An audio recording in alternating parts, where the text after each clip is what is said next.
หัวปิวมากแม่บรรยากาศทะเลค่ะ วันนี้พามาดูทะเลเนาะเดี๋ยวดูทะเลกัน มารับลมเย็นวันนี้ที่ชายหาดบางแสนจริงๆก็ไม่ได้อากาศเย็นแต่ว่าก็ไม่ถึงกับร้อนมากมันก็ดูคีนตาดีนะเพราะว่าแต่ก่อนจะมีร้านค้าแล้วมีเก้าอี้มาวางเยอะๆเนาะแต่พอแบบเศรษฐกิจตอนนี้มันทำให้แบบทะเลก็ได้ฟื้นคืนรักษาแล้วก็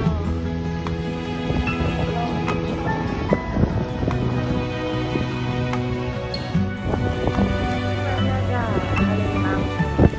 ลมพัดเย็นมากคนก็มาชมวิวกันเยอะอยู่นะคะแต่ว่าเหมือนนานๆทีเนาะทะเลปิดไปตั้งนานกว่าจะได้กลับมาเปิดให้เข้ามาในพื้นที่ได้ ตอนนี้ก็